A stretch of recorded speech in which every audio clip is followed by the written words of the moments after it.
Cordiales saludos, amigos y hermanos. Saludos desde el canal El Último Llamado Divino. Hoy vamos a continuar con las enseñanzas y las parábolas de nuestro Señor Jesucristo. Ya hemos hablado acerca de la parábola del sembrador, de la parábola del trigo y la cizaña. Ya también hemos hablado acerca de cuando el mal espíritu vuelve. Hoy vamos a hablar acerca de la semilla de mostaza. ¿De qué trata? ¿Qué significa cada uno de estos símbolos?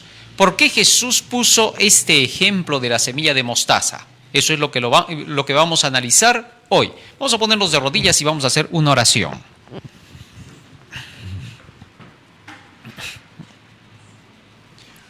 Bondadoso Padre que moras en los cielos, estamos agradecidos a ti porque nos das la vida y la salud, y te rogamos humildemente que tu presencia esté con nosotros para poder comprender el mensaje que tienes preparado para cada uno, porque te lo rogamos en el nombre de Jesús.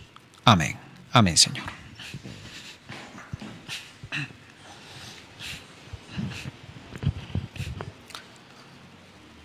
Libro de San Mateo, en el capítulo 13, es donde encontramos esta parábola.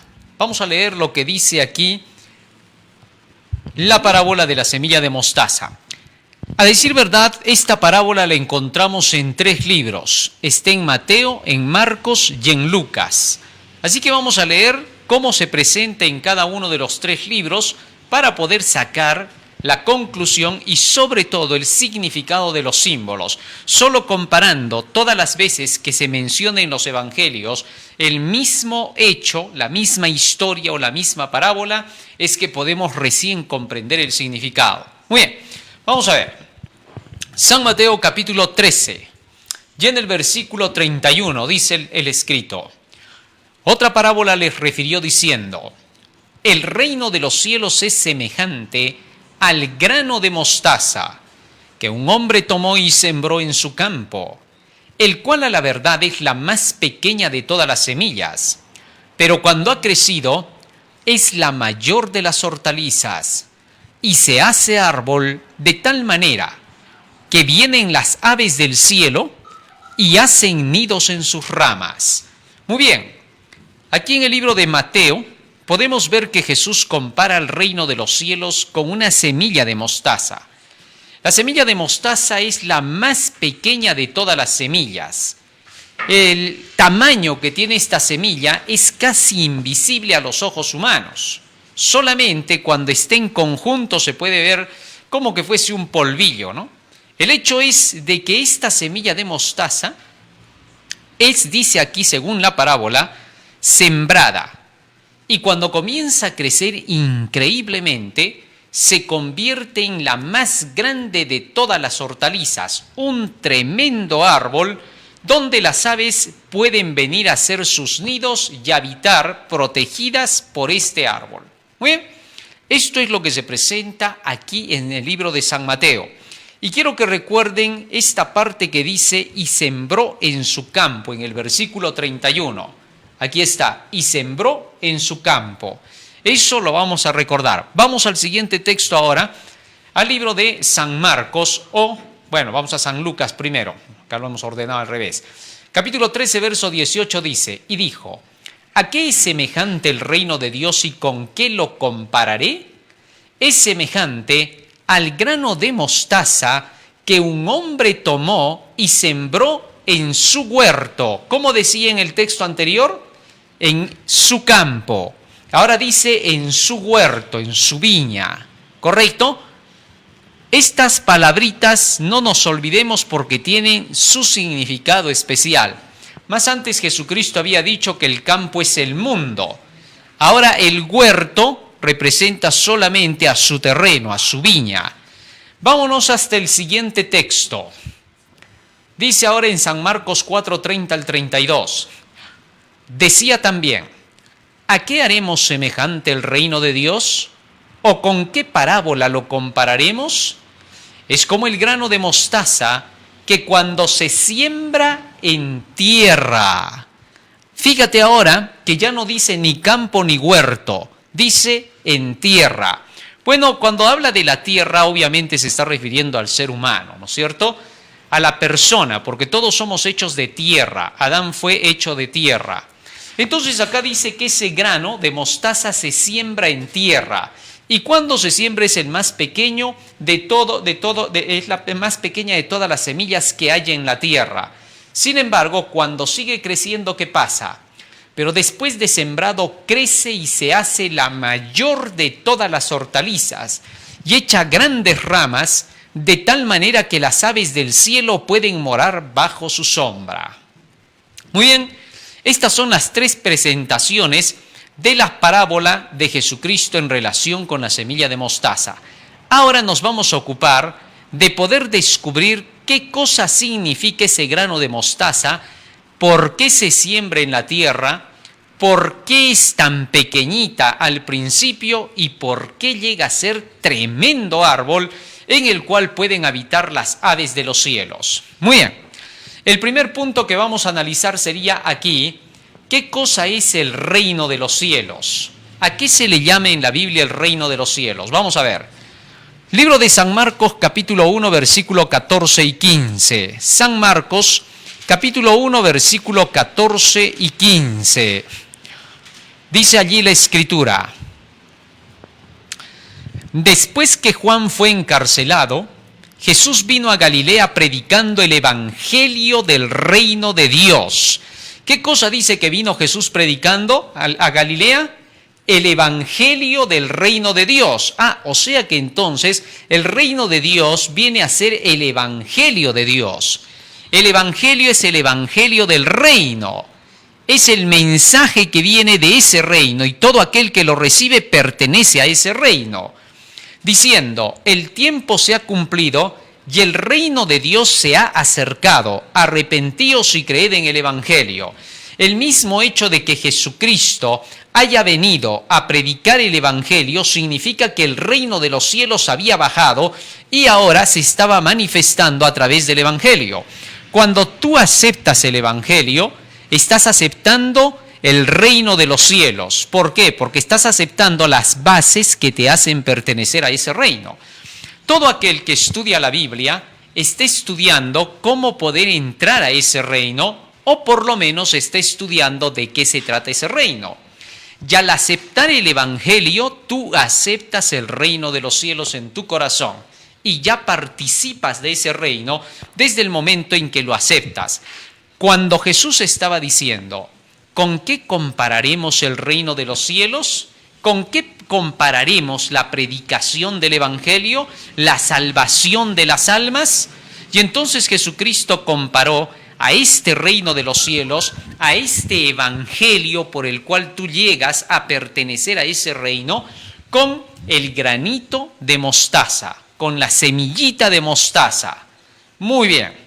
Ahora, ¿qué cosa es la semilla de mostaza? Eso es lo siguiente que tenemos que descubrir. Volvamos otra vez a la parábola. Dice, les refirió diciendo, el reino de los cielos es semejante al grano de mostaza. Vamos a descubrirlo. Libro de San Mateo, capítulo 17, versículo 20. Fíjense qué cosa es ese granito de mostaza. Jesús les dijo, por vuestra poca fe, porque de cierto os digo que si tuviereis fe como un grano de mostaza, o sea que a la fe la está comparando con el grano de mostaza. Interesante. O sea que en otras palabras, lo que va a sembrar este sembrador, el hombre que va sembrando, que ya hemos descubierto que representa a Jesús, ¿no es cierto? Libro de San Mateo, capítulo 13, vamos a ver. Libro de San Mateo, capítulo 13. ¿A quién representa el sembrador? Dice en el versículo 37. Respondiendo Jesús les dijo, el que siembra la buena semilla es el Hijo del Hombre. Así que entonces el que siembra la buena semilla viene a ser Jesucristo. Cristo es el sembrador. Ahora Jesús va a sembrar la fe en el corazón. Va a sembrar la fe en la tierra, en el ser humano, en el huerto, en su viña, que es su iglesia. en el mundo, en aquellos que escuchen el Evangelio. San Mateo capítulo 28, versículo 19 y 20. Fíjense lo que dice aquí. ¿A cuántos iba a ir el Evangelio? San Mateo capítulo 28, versículo 19 y 20. Por tanto, id y haced discípulos a todas las naciones, bautizándolos en el nombre del Padre, del Hijo y del Espíritu Santo. Ahora, la predicación del Evangelio debía de llegar a toda la tierra, porque todo el mundo tiene que recibir la verdad. Toda la tierra, país por país, ciudad por ciudad, iglesia por iglesia, individuo por individuo. De tal manera que cuando todos escuchen este Evangelio, se habrá cumplido el propósito de Jesús, que toda la tierra tenga la oportunidad de conocer cómo salvarse. No puede cerrarse la historia si el Evangelio no es terminado de predicar. Todo individuo en la tierra tiene el derecho a conocer la verdad para poder ser salvo. San Mateo capítulo 24, versículo 14 dice así: y será predicado este evangelio del reino en todo el mundo, para testimonio a todas las naciones, y entonces vendrá el fin. Según este pasaje bíblico, toda la tierra tiene que escuchar este evangelio. No debe haber uno solo que no lo escuche, para que todos entonces tomen la decisión de si se ponen de parte de la verdad o no se ponen de parte de la verdad. Antes de que una persona pueda aceptar al evangelio como la verdad, primero lo tiene que oír, porque si no lo oye, jamás sabrá si es correcto o no aquel evangelio del cual se dice que es el evangelio de la salvación. En el libro de Romanos, el apóstol Pablo ilustra ese hecho de la siguiente manera. Libro de Romanos, capítulo 10. Romanos, capítulo 10. Dice en el versículo 6. Quizás vamos a leer un poco más adelante para ir directo al punto. Vamos al versículo 14, 13 y 14. Porque todo aquel que invocare el nombre del Señor será salvo. Pero ¿cómo invocarán a aquel en el cual no han creído? Fíjate lo que está diciendo, ¿eh? ¿Cómo van a invocar, cómo van a buscar a Dios si no han creído en Él? Y luego sigue diciendo, ¿y cómo van a creer en aquel de quien no han oído?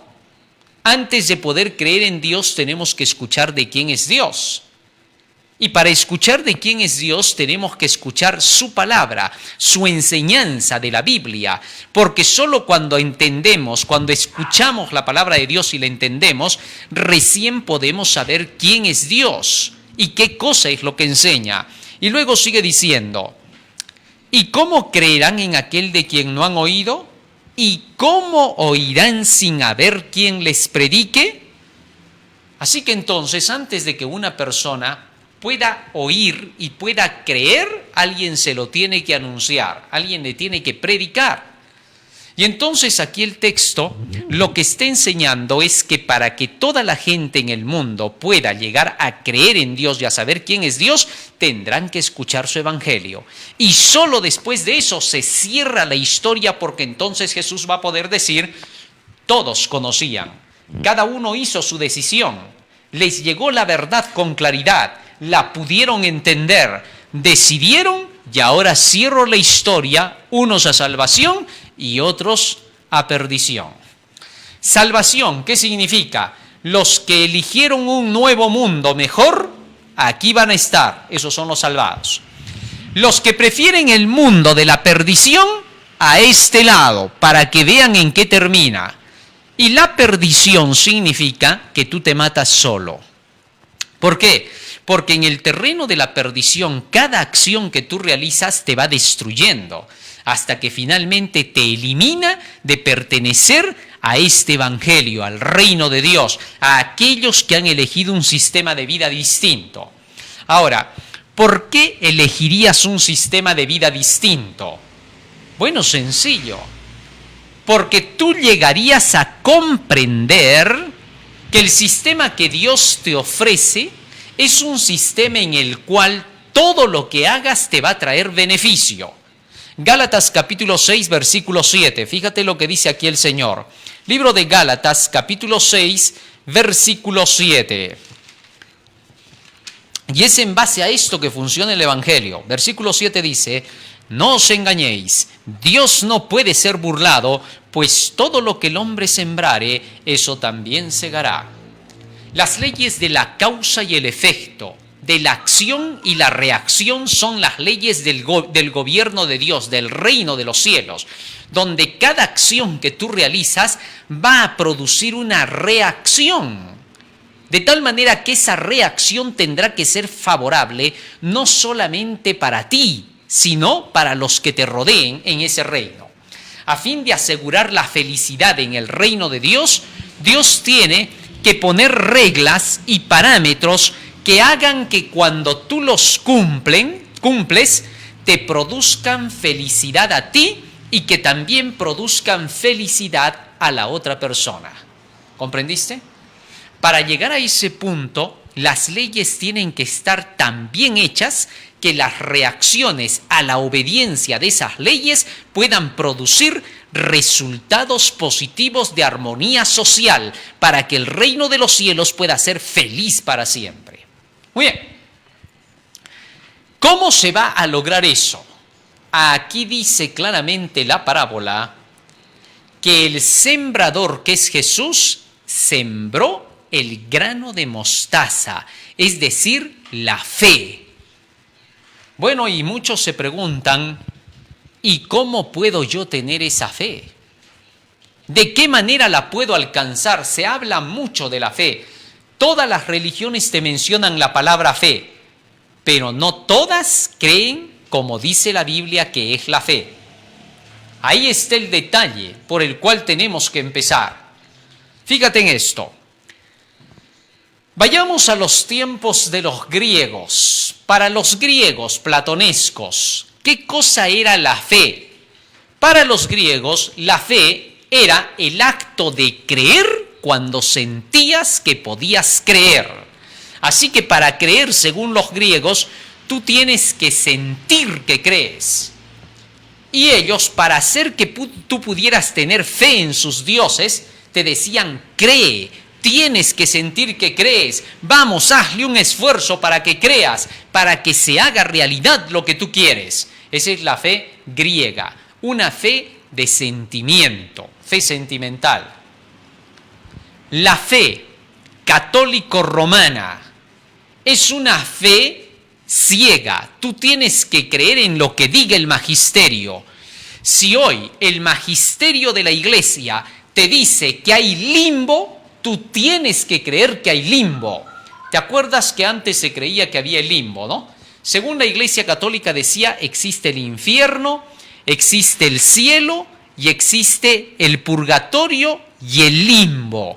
El limbo era el lugar donde se iban las criaturitas, los pequeñitos que habían muerto sin ser bautizados, se iban al limbo, que era un lugar desolado, silencioso, y donde se decía que los bebitos estaban llorando eternamente. Sin embargo, de pronto aparece un papa que declara, Benedicto XVI, no hay limbo, se acabó el limbo. Tantos años creyendo en el limbo, miles de personas que fueron a descansar a la sepultura creyendo en el limbo, para que venga un papa y de pronto diga, se acabó el limbo. Es increíble. Entonces se van descartando ideas. Resulta que ese tipo de fe es una fe totalmente ciega. No está basada en realidades. Se pueden variar las creencias cuando se desee. Este último papa, por ejemplo, Francisco I, ha venido haciendo reformas innumerables, tanto que se ha ganado incluso la guerra con sus propios compañeros, tanto cardenales, obispos y sacerdotes. Bueno, la fe protestante. Los protestantes, en su gran mayoría, han llegado a pensar que la fe es simple y llanamente un acto de creer. Y dicen, cree en Jesucristo y ya eres salvo, no tienes más nada que hacer. Y se agarran del texto del apóstol Pablo que dice, cree en el Señor Jesucristo y serás salvo, pero no leen los versículos anteriores donde el apóstol Pablo está instando al carcelero de Filipos a que tenga que aceptar primero el evangelio. Bueno, ellos olvidan leer eso. Tal es así que para ellos la fe solo es el acto de creer. Cree y punto. Si crees, ya estás tú salvado. Así de sencillo, sin haber llegado a entender nada del evangelio. Algo que es antibíblico. Ahora, la fe que se está presentando según esta parábola del granito de mostaza, ¿en qué se va a basar? A fin de que nosotros podamos llegar a alcanzar esa verdadera fe. Romanos capítulo 10, versículo 17. Fíjate de qué se trata la fe. Romanos 10, 17. No es tan complicada.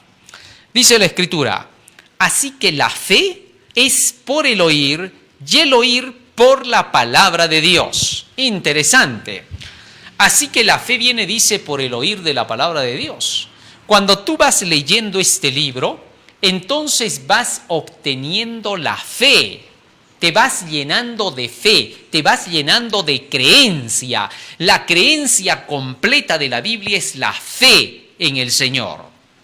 Entonces, para que tú creas en este libro, Dios tampoco te ha dejado a que tú tengas que esforzar tu mente para tener que creerlo. No, todo lo que tienes que hacer es que cuando vas leyendo este libro y lo vas comparando tanto con la historia como con la realidad, tú llegas a ver que lo que este libro dice es verdad. Y cuando este libro te ha probado que lo que está declarando es verdad, entonces recién te dice ahora, ¿ya crees? Y tú vas a responder, claro, por las evidencias tengo que creer. Fíjate en esto. Viene por ahí un profesor y te dice así, 2 más 2 son 4. Y tú le dices, ¿pero por qué, profesor? Bueno, porque lo digo yo, pues, porque soy el profesor. Y tú le dices, no. Eso me lo puede decir cualquiera. ¿Sabes por qué? ¿Por qué? Porque mi papá me ha dicho que 2 más 2 son 5. Ahora tú vienes y me dices que 2 más 2 son 4. Va a venir mi tía y me va a decir que 2 más 2 son 6. ¿En qué quedamos? Entonces yo no te creo simplemente porque lo digas. Entonces el profesor le dice, a ver, vamos a ver cuánto es 2 más 2. Aquí cuántos dedos tengo. 1, 2, muy bien. Acá cuántos tengo. 2 también. Ahora los vamos a juntar. ¿Cuántos hay? 4. Ahora sí, me demostraste que 2 más 2 son 4. Las evidencias son concluyentes. No puedo negar la sabiduría. Así sucede con las cosas de Dios. A medida que tú vas estudiando la Biblia, vas encontrando la suficiente evidencia como para poder creer lo que está diciendo. Ya sea que la busques por el lado de la arqueología, donde te vas a encontrar las ciudades mencionadas en la Biblia, donde te vas a encontrar restos de cosas que menciona la Biblia, pero por sobre todo vas a ir por el lado que Jesús declaró que sería el básico para que puedas obtener la fe. San Juan capítulo 14. San Juan capítulo 14. Versículo 29. Dice la Escritura, y ahora os lo he dicho antes que suceda, para que cuando suceda, creáis. El Señor ha declarado cosas antes de que sucedan en la realidad, para que cuando sucedan estas cosas, tu fe pueda nacer en ti, para que creáis, por eso dijo. Dios no quiere que creas ciegamente en Él. ¿Sabes por qué? Porque si tú hubieras nacido entre los hindúes, estarías creyendo en este momento ¿en quién? En Buda. Si tú hubieras nacido entre cada una de las religiones paganas, los brahmanistas, los shintoístas, etc., tú creerías en las divinidades de ellos. Ese tipo de creencia no sirve. No es la creencia que Dios quiere que tengas. La creencia que tú vas a tener es una creencia nacida de la evidencia bíblica. Por ejemplo, cuando lees acerca de Moisés y de pronto buscas a través de la arqueología, a través de las pruebas que se han encontrado, encuentras evidencias de la existencia de este personaje. Encuentras evidencias de la salida de los hijos de Israel hacia el Mar Rojo, porque te encuentras cada parte de lo que la Biblia menciona. Un recorrido que se ha hecho desde Egipto hasta el lugar donde los israelitas cruzaron el Mar Rojo ha demostrado que cada parte de las mencionadas en la Biblia estaban allí. Y eso lo vamos a estudiar cuando hablemos de arqueología bíblica, pero solo te doy una pincelada. La Biblia dice que mientras los israelitas viajaban, yendo camino del Mar Rojo, que iban a cruzarlo, pasaron por un lugar donde habían 70 palmeras. Bueno, por años esto no se había encontrado. Hasta que de pronto fueron hasta el lugar para poder investigar los lugares por donde habían pasado estos israelitas, y hasta el día de hoy quedan los restos y el lugar de las 70 palmeras. Y eso es algo que solo la Biblia lo estaba mencionando. Ahora, ¿por qué te digo eso?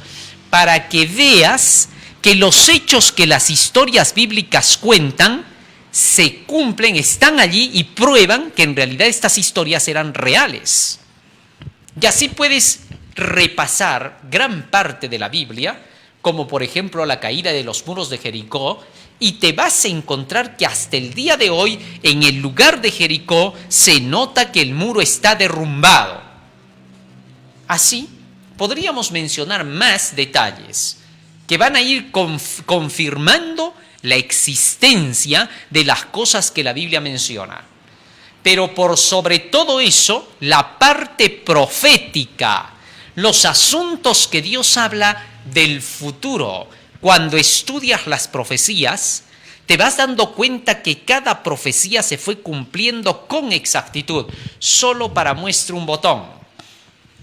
La profecía de Daniel capítulo 2 te habla de 4 imperios que iban a existir en la historia y que hacia el final del tiempo se volverían a unir naciones formando un solo bloque mundial. En Daniel 2 se dice, para los tiempos de Daniel, que la primera nación era la nación donde estaba viviendo Daniel y que en ese tiempo era la primera potencia mundial, Babilonia. Y esto se le representó en una imagen con 4 metales. La cabeza era de oro y representaba a Babilonia, los pechos eran de plata y representaban a Persia, el vientre y los muslos eran de bronce y representaban a Grecia, las piernas eran de hierro y representaban a Roma, y los 10 dedos de los pies era una división del Imperio Romano que se daría después de que se terminó de escribir la Biblia. Interesante, eso es para demostrar que la Biblia no se acomodó a ese orden de las naciones arbitrariamente o porque ya hubieran ocurrido los hechos históricamente hablando, ya que la Biblia se terminó de compilar en el año 300 después de Cristo y en el año 476 después de Cristo se estaba cumpliendo la división en 10 del Imperio de Roma. Interesante. Así es como se cumple la parte profética. Y cuando tú ves que la profecía se va cumpliendo al pie de la letra, eso te va dando credibilidad en el libro. Cuando tú empiezas a estudiar el libro, al principio lo lees todavía ateo, porque dices, ¿esto será verdad? Y a medida que vas viendo las profecías y su cumplimiento, comienzas a decir, parece que tiene razón. Y cuando ves que todas las demás profecías siguen coincidiendo, comienzas a decir, esto está interesante. Y cuando ves que todas las profecías mencionadas en la Biblia están en pleno cumplimiento y todavía hay otras que están ahora sucediendo y que todavía faltan trozos, comienzas a decir, esto hay que decírselo a la gente. ¿Qué significa eso? Que la fe ha nacido en ti y ha empezado a crecer, porque te has dado cuenta de que lo que decía el libro era verdad. Así es como Dios quiere que creas, inteligentemente, y no que creas solo porque alguien te predicó de la Biblia, porque alguien te diga que tienes que creer o porque tu familia te diga de tradición venimos creyendo esto, así que lo tienes que aceptar. No, Dios no quiere ese tipo de fe. Ahora bien, cuando Jesús puso este ejemplo del grano de mostaza, lo hizo bajo un contexto cuando dijo que el grano de mostaza era la fe. Vamos a ver bajo qué contexto lo declaró Jesús. Él contó una historia sobre la base de la cual él demostró que esa historia era la que enseñaba cómo puedes llegar a obtener esa fe. Fíjate cómo se hace y desde qué momento ya la persona es aceptada por Dios por esa fe que tiene. Jesús ha sido claro cuando dijo, la fe es como un granito de mostaza. Al principio tan pequeñita es la semilla que parece que no se ve, pero después se convierte en un tremendo árbol poderoso. Tal es así que Jesús dijo en una ocasión, si tuvierais fe como un granito de mostaza, le diríais a un monte que se traslade y se trasladaría, se movería. ¿Por qué? Porque la fe tiene esa potencia basada en la palabra. Muy bien, vamos a ver. Libro de San Marcos. San Marcos capítulo 10. En San Marcos capítulo 10, Jesucristo habló precisamente acerca de cómo se puede obtener ese granito de mostaza. Escuchen lo que dice acá. Este texto nos va a dejar en claro todo este asunto. En el capítulo 9, San Marcos capítulo 9, versículo 14. Escuchen lo que dice acá. Aquí Jesús realizó un milagro y en ese milagro es donde se mostraba la calidad de fe que se puede obtener y cómo comienza. Escucha lo que dice acá. Y este milagro sucedió después de que Jesús estuvo en el monte de la transfiguración. Les hablo un poquito de ese monte de la transfiguración para que tengan una idea sobre qué base es que Jesús hizo estas cosas. En el capítulo 9, versículo 2, nos dice así, mientras corría ahí el viento helado, ¿no? Versículo 2.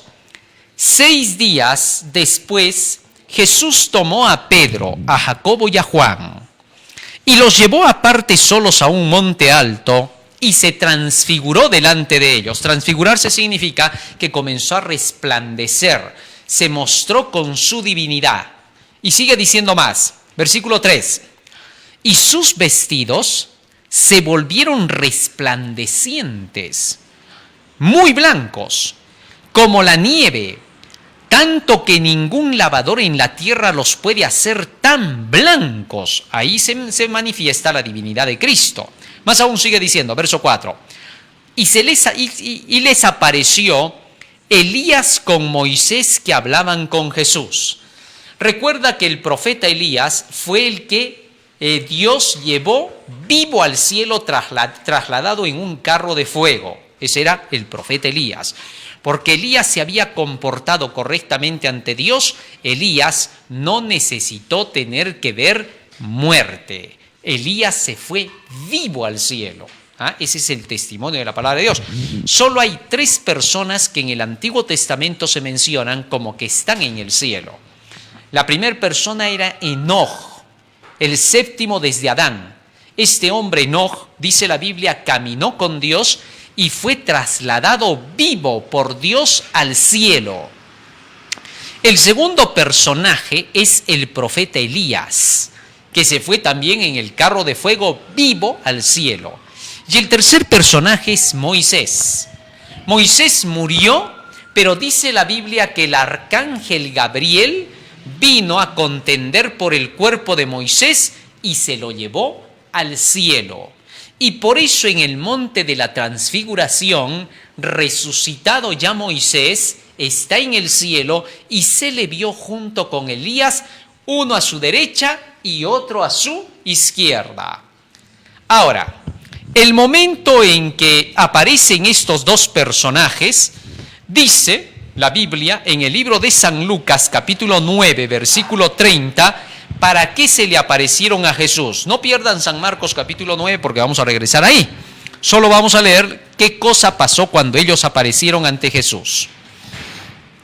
San Lucas capítulo 9, versículo 30 y 31 dice: y he aquí dos varones que hablaban con él, los cuales eran Moisés y Elías, quienes aparecieron rodeados de gloria y hablaban de su partida que iba Jesús a cumplir en Jerusalén. Dice que Elías y Moisés le vinieron a hablar a Jesús acerca de su crucifixión, cuando iba a ser muerto, acerca de su partida, por eso dice, cuando lo iban a crucificar y lo iban a matar. Y entonces Moisés y Elías le estaban dando a Jesús aliento con sus palabras, le estaban diciendo que siga adelante, que no dé marcha atrás, que todo está aceptado en el cielo y que va a tener la fuerza para poder enfrentar lo que venía.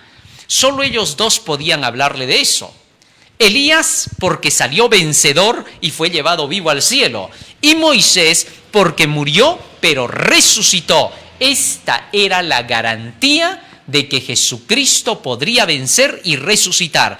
Gracias a estas palabras de Elías y de Moisés, Jesucristo fue tranquilo hasta la cruz, murió por nosotros sabiendo que resucitaría.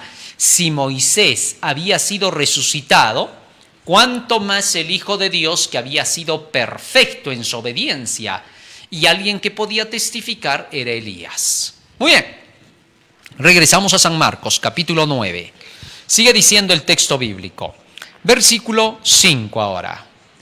Entonces Pedro dijo a Jesús: Maestro, bueno es para nosotros que estemos aquí y hagamos 3 enramadas, una para ti, otra para Moisés y otra para Elías. Bueno, los discípulos estaban hablando solo de acuerdo con lo que veían. Para ellos, verlos así revestidos de gloria a Moisés y a Elías era verlos en un estado divinal. Y por eso dijeron: vamos a hacer acá 3 enramadas, como se les hacían para los grandes dioses de la antigüedad, según las creencias mitológicas. Vamos a hacerles 3 enramadas para ti, para Elías y para Moisés. Bueno, no sabían lo que hablaban, porque estaban en ese momento aturdidos. Por eso la Biblia sigue diciendo, versículo 6, porque no sabía Pedro lo que hablaba, pues estaban espantados. Bueno, era obvio, ¿no? Sigue diciendo más, versículo 7. Entonces vino una nube que les hizo sombra, y desde la nube una voz que decía: este es mi Hijo amado, a él oíd. Bueno, en el pasado, en tiempos de Moisés, había una nube que siempre conducía al pueblo de Dios, ¿no? La nube estaba de día para hacerles sombra mientras caminaban hacia la tierra prometida. Y en la noche la nube se convertía en una nube de fuego, dice la Biblia, para calentar a los hijos de Israel, ya que el desierto que lleva hacia el Sinaí es un desierto que en la noche la temperatura baja tremendamente, mientras que en el día llega hasta 55 grados de calor, en la noche baja hasta 10 grados bajo cero. O sea, era necesaria esa nube para el día para hacer sombra y era necesaria esa nube de fuego para calentarlos en la noche. Pero en la nube dice la Biblia que estaba Jesús y desde allí se comunicaba con su pueblo. Así también esa misma nube que representa el lugar desde donde Dios se comunica, en simbología la nube representa la palabra de Dios, que es por donde Dios se comunica. Y desde esa nube que representa la palabra de Dios se oyó la voz que testificaba en favor de Cristo. ¿Qué significa eso? Si tú quieres, al igual que los discípulos, estar seguro de quién es Jesucristo, tú tienes que ponerte bajo esta nube. Es decir, te tienes que conducir por las enseñanzas de este libro. Y este libro te dirá quién es Jesús. Así testifica Dios de su Hijo, a través de la nube, a través de la palabra. No hay otra forma de testificar. Nadie te va a poder hablar de Jesucristo tan directamente como lo hace la misma Biblia.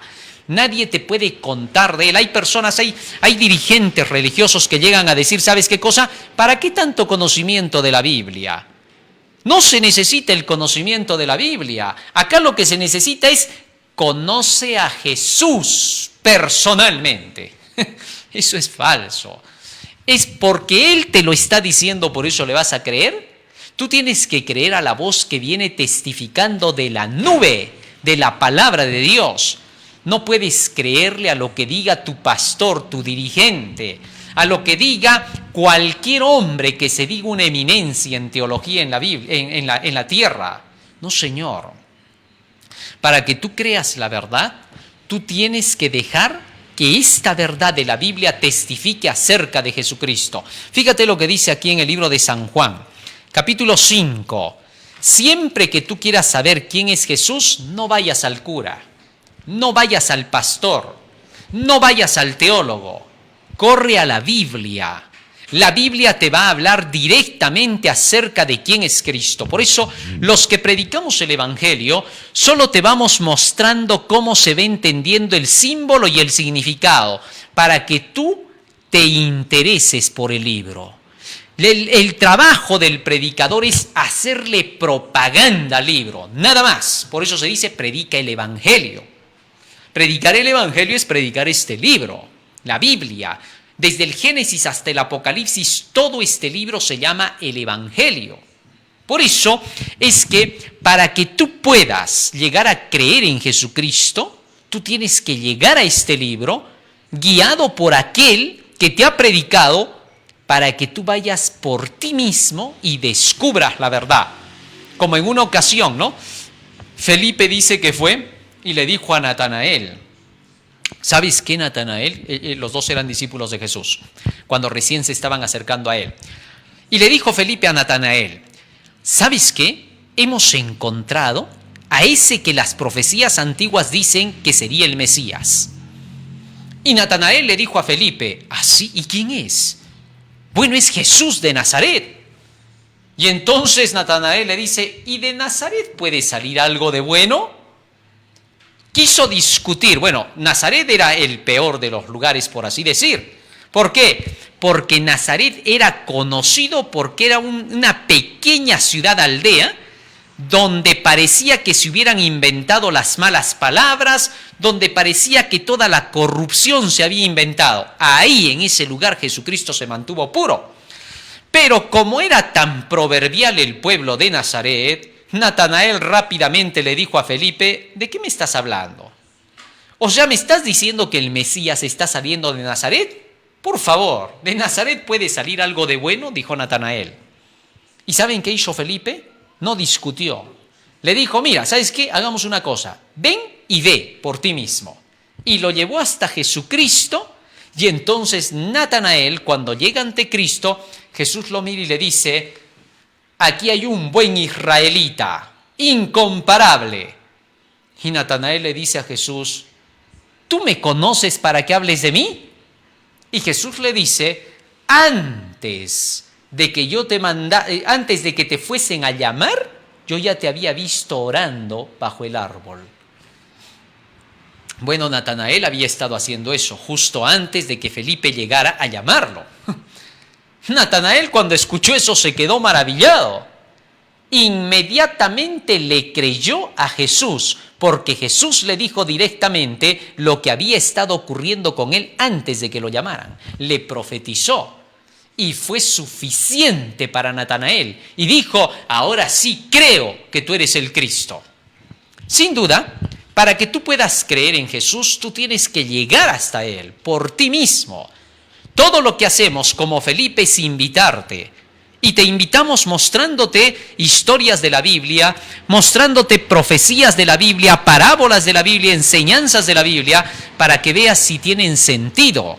Y cuando escuchas eso, inmediatamente tú dices, a ver, voy a ver de qué se trata este libro. Te interesas. ¿Te diste cuenta?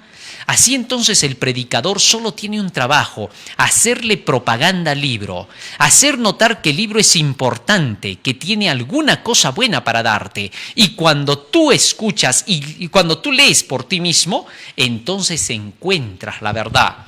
San Juan capítulo 5 dice aquí Jesús, versículo 44 al 46. Jesús les decía esto a los judíos. ¿Cómo podéis vosotros creer? Pues recibís gloria los unos de los otros y no buscáis la gloria que viene del Dios único. No penséis que voy a acusaros delante del Padre. Hay quien os acusa, Moisés en quien tenéis vuestra esperanza. Porque si creyeseis a Moisés, me creeríais a mí, porque de mí escribió él. Pero si no creéis a sus escritos, ¿cómo creeréis a mis palabras? Jesús ahora estaba diciendo, todos los que vengan a la Biblia y lean los escritos por los profetas, como el caso de Moisés, aquí en este caso que Jesús está mencionando, creerán recién en mí, porque de mí escribieron todos ellos. Interesante. Así que entonces, cuando tú vienes a este libro, todos los escribientes de este libro, todos los profetas que escribieron este libro, escribieron acerca de Jesucristo. Y si quieres conocer de Jesucristo, la mejor manera es venir al libro. Muy bien, pero regresemos al libro de San Marcos, porque tenemos que analizar de dónde va a partir esa fe. Muy bien. San Marcos sigue diciendo, capítulo 9, estamos en el capítulo 9 y en el versículo 7. Entonces vino una nube que les hizo sombra, y desde la nube una voz que decía, este es mi Hijo amado, a él oíd. Y luego cuando miraron, no vieron más a nadie consigo, sino a Jesús solo. Y descendiendo ellos del monte, les mandó que a nadie dijesen lo que habían visto, sino cuando el Hijo del Hombre hubiese resucitado de los muertos, que recién contaran esa historia después de la resurrección de Jesús, no antes. Nadie debía de saber que el Hijo del Hombre era el mismísimo Dios directamente entre ellos, a menos que lo creyesen por el testimonio profético que decía que el Redentor moriría y resucitaría. Así que hasta ese momento había que guardar eso. ¿Ve? Y en el versículo ahora 14 entramos a la parte donde Jesucristo va a hablar directamente de por qué el granito de mostaza es la fe. Verso 14. Cuando llegó a donde estaban los discípulos, vio una gran multitud alrededor de ellos y escribas que disputaban con ellos. Cuando Jesús bajó del monte de la transfiguración, se encontró que los escribas, aquellos dirigentes religiosos de los judíos, estaban discutiendo y disputaban con los discípulos. ¿Por qué? ¿Qué estaba pasando? Vamos a ver. Versículo 15. Y enseguida toda la gente, viéndole a Jesús, se asombró y corriendo a él le saludaron. Bueno, todos conocían ya a Jesús, sabían que era el gran maestro. Así que cuando lo vieron bajar del monte, dejaron a los discípulos que estaban allí disputando con los escribas y con los fariseos y se vinieron con Jesús a saludarlo. ¿Y qué sucedió? Verso 16. Y él les preguntó, ¿qué disputáis con ellos? Y respondiendo uno de los de la multitud le dijo, Maestro, traje a ti mi hijo que tiene un espíritu mudo, no puede hablar, ni siquiera puede compartir la verdad, es un mudo, está enmudecido, más aún, el cual, donde quiera que le toma, le sacude y echa espumarajos y cruje los dientes. Este jovencito tenía un espíritu sordo y un espíritu mudo. Increíble. Que no lo dejaba hablar. Y cuando quería reaccionar, solamente echaba espumarajos y crujía los dientes. Bueno, esta es la condición de muchas personas, muchos hijos jóvenes incluso, que a veces no les gusta escuchar la palabra y cuando les vas a predicar, crujen los dientes de cólera, ¿no? Revientan como que te dijeran, ya no me hables de eso. Y mudos porque ni siquiera pueden compartir la palabra. Esta condición era la que tenían los dirigentes de Israel. En un momento lo vamos a ver. Sigue diciendo más. Versículo 18. El cual donde quiera que le toma le sacude y echa espumarajos y cruje los dientes y se va secando. Y les dije a tus discípulos que lo echaran fuera y no pudieron. Interesante. Dice que ahora este padre les dijo a los discípulos, por favor, curen a mi hijo, saquen ese demonio que tiene sordo y mudo. Por favor, ayúdenlo. Enséñenle algo para que aprenda a hablar la palabra, para que pueda oír el mensaje. No quiere escuchar, prefiere las diversiones, las fiestas, los placeres. Es un sordo y mudo. Así hasta el día de hoy hay mucha gente, muchos jóvenes, sordos y mudos a la verdad. Este padre estaba desesperado y quería que lo ayudaran. Y la única forma de ayudarlo para ese padre fue buscar a los discípulos, a los que llevaban la palabra con Jesús. Seguramente que estos que conocen a Jesús, estos van a poder ayudarle a mi hijo y lo van a transformar, le van a sacar ese mal espíritu. Pero cuando llegó, resulta que estos discípulos no pudieron. Interesante. Bueno, ¿qué pasó? Versículo 19.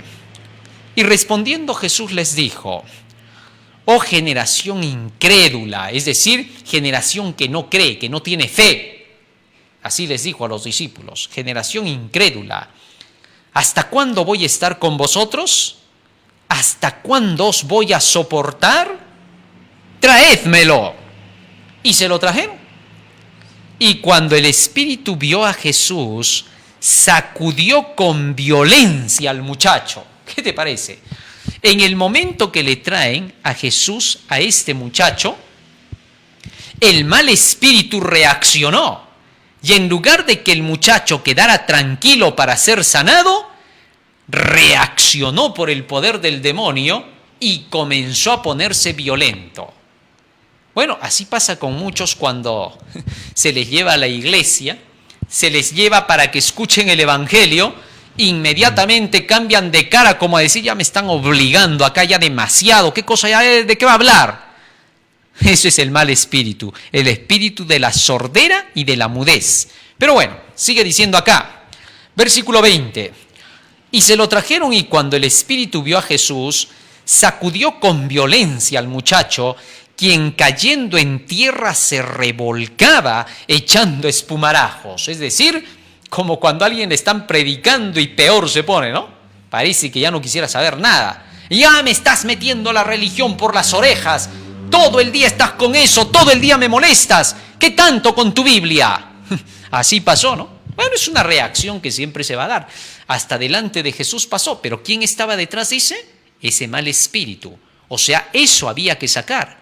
Y los discípulos no pudieron hacerlo, mas Jesucristo con su palabra lo iba a hacer. ¿Qué les faltaba a los discípulos? En un momento vamos a ver qué les faltó. Sigue diciendo acá, versículo 21. Jesús preguntó al Padre: ¿cuánto tiempo hace que le sucede esto? Y él dijo: desde niño. Y muchas veces le echan el fuego y en el agua para matarle. Pero si puedes hacer algo, ten misericordia de nosotros y ayúdanos. Oigan, este padre ya no creía en nada. Fíjense ahora lo que le dijo a Jesús. Mira, le dijo: ya desde niño lo fastidia este espíritu, lo manda al fuego, lo manda al agua. Pero ya no me preguntes tanto. Parecía que Jesús tampoco no podía, ¿no? ¿Te diste cuenta de la forma en que Jesús estaba actuando? Comenzó a conversar con el Padre diciendo: ¿desde cuándo sucede esto? Jesús no hacía eso normalmente. Cuando le traían un enfermo, inmediatamente ponía la mano, daba la orden y se sanaba. ¿Por qué ahora Jesús parecía tan bien que no pudiera por un momento? No era eso. ¿Qué estaba haciendo Jesús? Estaba motivando al Padre a volver a creer.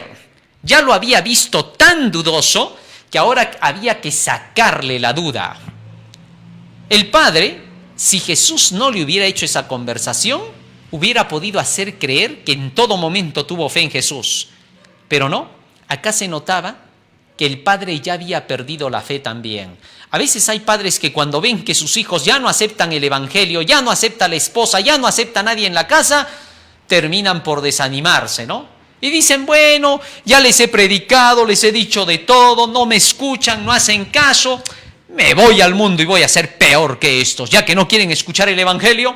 Oiga, y hay gente que se desanima, deja la verdad porque los otros no lo quisieron escuchar. Pero acá Jesús iba a demostrar que así no se hacen las cosas. Y entonces sacó a luz primero la condición del hombre. ¿Y cómo estaba este hombre? Ya no creía, había perdido toda la esperanza. Esa fe que tuvo cuando trajo a su hijo para presentarlo ante los discípulos ya se desapareció. ¿Qué significaba eso? Que esa fe que tenía al principio no fue suficiente, no era la fe que se necesitaba. Jesús le iba a dar la verdadera fe. ¿Cómo iba a ser eso? Vamos a ver. Sigue diciendo acá. Jesús entonces le preguntó al Padre, volvemos al versículo 21 para entender.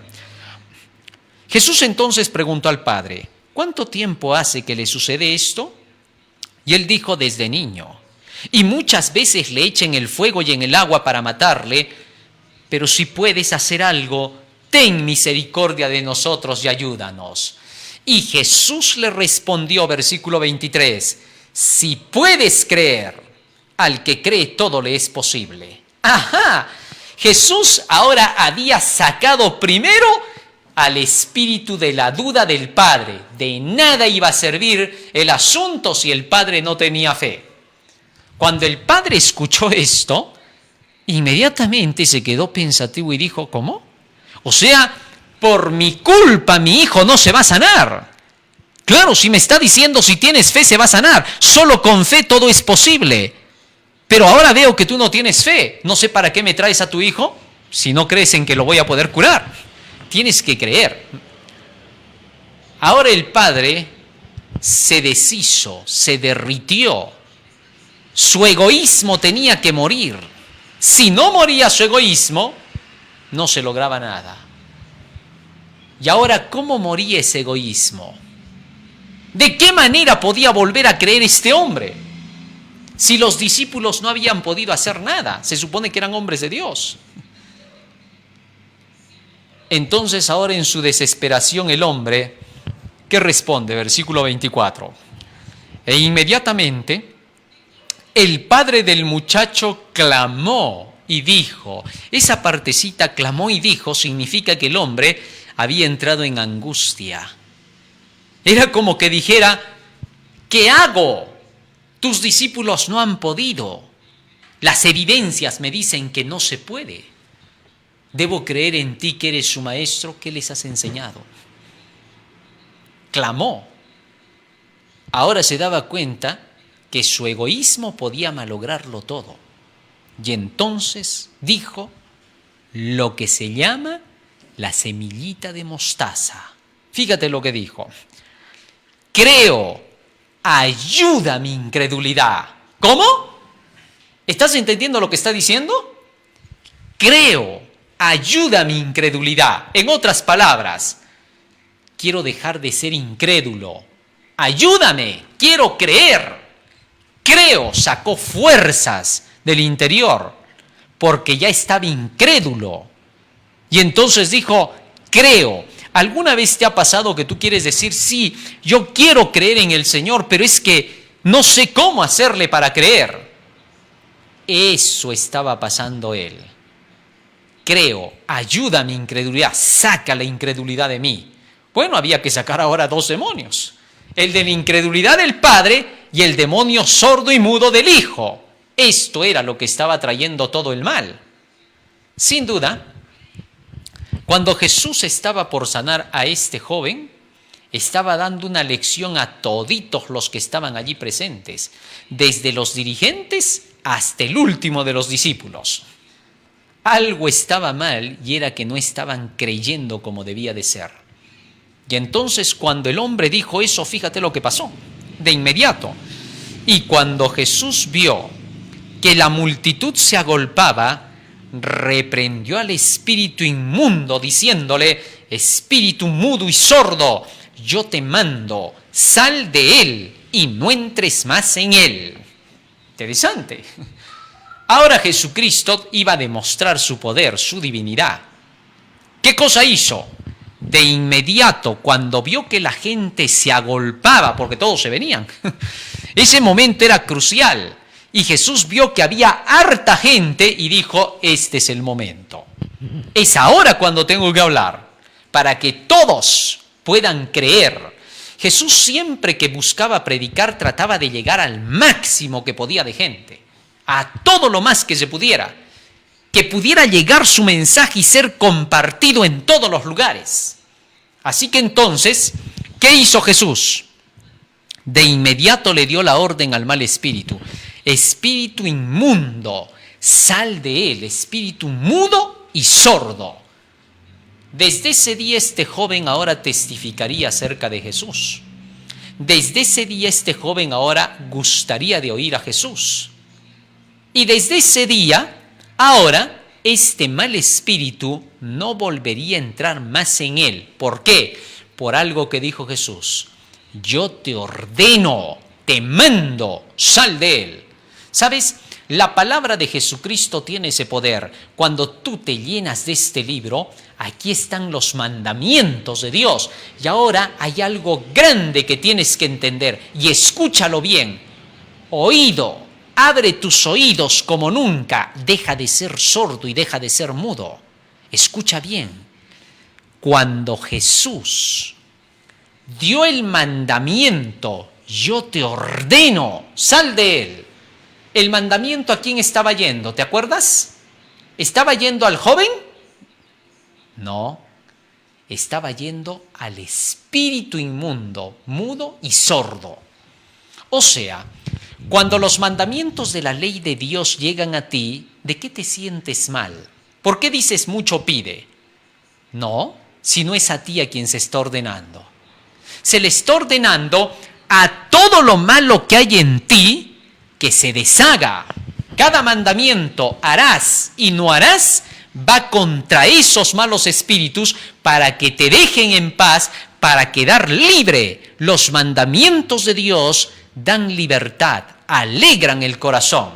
Salmo 119, versículo 45 dice, y andaré en libertad porque busqué tus mandamientos. Así que los mandamientos de Dios no habían sido simplemente para que tú digas los voy a obedecer. No, los mandamientos de Dios son para sacar a eso que no te deja obedecer. Cuando Dios da las órdenes te está liberando. Pero Satanás te quiere hacer creer lo contrario, que cuando Dios da mandamientos te está esclavizando. Usted se las sabe todas. ¿Y entonces qué pasó? Versículo 26. Entonces el espíritu, clamando y sacudiéndole con violencia, salió y él quedó como muerto. De modo que muchos decían, está muerto. Pero Jesús, tomándole de la mano, le enderezó y le levantó. Cuando él entró en casa con sus discípulos, le preguntaron aparte, ¿por qué nosotros no pudimos echarle fuera? Miren lo que preguntaron ahora los discípulos. Vamos ahora a San Mateo capítulo 17 para que veamos ahí la respuesta que dio Jesús, porque acá no se les dice toda la respuesta.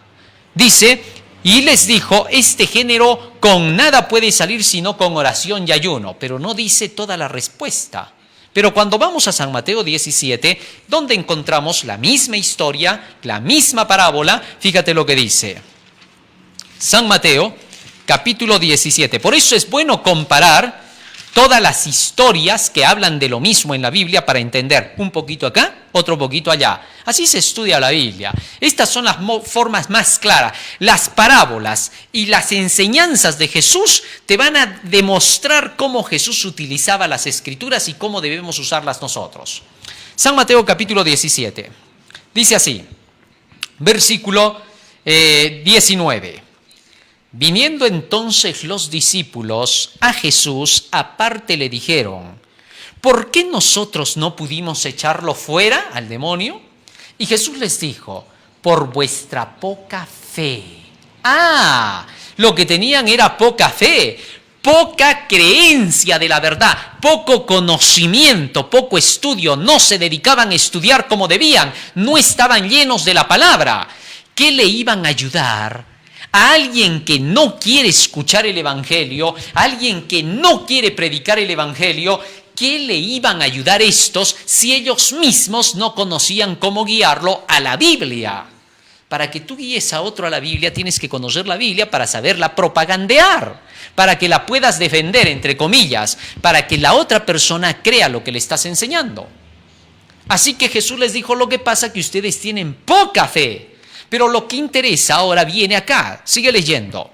Por vuestra poca fe, porque de cierto os digo que si tuviereis fe como un grano de mostaza, diréis a este monte, pásate de aquí allá y se pasará, y nada os será imposible. Pero este género no sale sino con ayuno y oración. Interesante. Así que entonces Jesús les dijo a los discípulos, el problema con ustedes es su falta de conocimiento. Debían de estar más llenos de fe y hubieran podido hacerlo. ¿Por qué? Porque la fe comienza, como ya les mostré, dijo Cristo en la ilustración de este hombre. ¿Cuándo fue el granito de mostaza de fe en ese hombre? Cuando el hombre dijo así: creo, ayuda mi incredulidad. Bastó con querer creer y la fe ya había comenzado. Sí, fíjate cuántas personas quieren tener fe y dicen yo quisiera tener fe y no se dan cuenta que con eso ya comenzó su fe. ¿Por qué? Creo, ayuda a mi incredulidad. Cuando este hombre pedía que sea ayudado en su incredulidad, lo que estaba diciendo literalmente era esto: quiero creer en la Biblia, pero por favor, enséñame para poder creer. Dame un estudio bíblico, es lo que está diciendo el hombre. Para que tú puedas creer, tienes que escuchar. Ayudar a tu incredulidad significa, muy bien, te voy a mostrar cómo se tiene la fe. La fe es por el oír de la palabra de Dios. Finalmente, la parábola termina diciendo, regresamos a San Mateo capítulo 13, a la parábola, en el versículo 32. Vamos a nuestro texto. Dice: el cual a la verdad es la más pequeña de todas las semillas. La fe es así, ¿no? Lo más pequeñito. Ayuda a mi incredulidad. Pero cuando ha crecido, cuando ya te llenaste de la palabra, es la mayor de las hortalizas y se hace árbol de tal manera que vienen las aves del cielo y hacen nidos en sus ramas. La palabra árbol, ¿a qué representa? En Salmo 1:1 al 3 dice que el árbol representa al ser humano que medita en la ley de Dios de día y de noche, el que se llena de la palabra. Vamos a leerlo, porque este punto es clave. Salmo 1:1 al 3, fíjate lo que dice, para que veas que esto es llenarse de la palabra de Dios. Bienaventurado el varón que no anduvo en consejo de malos, ni estuvo en camino de pecadores, ni en silla de escarnecedores se ha sentado, sino que en la ley de Jehová está su delicia y en su ley medita de día y de noche. Será como árbol. Fíjate con qué está comparando al que medita en la ley de Jehová de día y de noche. Será como árbol plantado junto a corrientes de aguas, que da su fruto en su tiempo y su hoja no cae, y todo lo que hace prosperará. Interesante. Así que entonces, cuando dice que esta semillita crece y se convierte en un gran árbol, es un hombre que está lleno del conocimiento de la palabra, y cientos y miles vienen bajo sus hojas, bajo ese árbol, para hacer nidos como las aves. ¿Por qué? Porque alguien que se llenó de la palabra, alguien que se llenó de ese granito de mostaza que es la fe, será pronto un gran comunicador del Evangelio. ¿Qué te parece? Es a eso a lo que Jesús se refiere. Este es el reino de los cielos, dijo. Así funciona. Todos los que vienen, escuchan la fe de la palabra, pronto se convertirán en algo más grande, porque será el mayor de todos los árboles. Cristo dijo: el que quiera ser mayor entre vosotros tendrá que ser el siervo. Cuando tú vienes primero a servir a Cristo, aprendiendo de Él en su palabra, luego te haces tú el mayor. No hay más grande en el cielo que aquel que primero es siervo. Primero tienes que aprender a servir como Dios te dice, para que Él te haga grande. Y te convertirás en el árbol más grande, habiendo sido la semilla más pequeña. Dios quiera que cada uno de nosotros podamos llegar a alcanzar ese nivel. Vamos a pedirle a Jesús en oración que Él nos ayude para atesorar sus palabras, su fe en nuestro corazón, para que se cumpla lo que dice Primera de Juan 5:4. Esta es la fe que vence, este es el poder que vence al mundo, nuestra fe. Vamos a orar. Bendito Padre que moras en los cielos, estamos agradecidos a ti porque nos has dado a conocer tu palabra en el día de hoy. Y te rogamos, Padre Santo, que todo lo que nos has enseñado quede grabado en nuestra mente y corazón y que sea el motor que impulse nuestras acciones. Padre Santo, en tus manos nos encomendamos, por los méritos de Jesús, tu Hijo amado. Amén. Amén, Señor. Muy bien, querido hermano, hoy día hemos aprendido una parábola más, la parábola de la semilla de mostaza. Y no te olvides, estamos en Face, estamos en Twitter, estamos en YouTube a través del canal El Último Llamado Divino. Y también estamos a través del hashtag del Último Llamado Divino y a través del Departamento de Publicaciones del Tercer Ángel del Último Llamado Divino. También nos encontramos en la AUA, Asociación de Universitarios Adventistas. Allí también estamos pasando todos los temas a través del canal El Último Llamado Divino. También estamos a través de Radio Líder a las 5 de la tarde y estamos con los temas de parábolas y enseñanzas de Jesús. Así que allí estamos también retransmitiendo todos los temas para que toda la localidad pueda tenerlos. Estamos a través del magazine de Buena Fuente. Allí estamos pasando los temas de Daniel y el Apocalipsis y temas profundos de la Biblia. Estamos también a través de YouTube a las 9 y a las 3 de la tarde con Daniel y el Apocalipsis. Para todos los hermanos que quieran aportar y ayudar a este canal, todos están bienvenidos y les vamos a hacer saber a través de qué canales nos pueden apoyar, porque varias personas nos están diciendo qué podemos hacer, queremos participar en esta obra.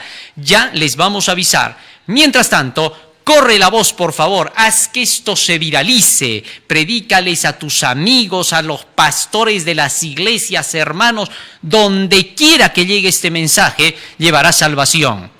Haz que esta obra se termine pronto y que Cristo vuelva. Que el Señor te bendiga. Amén.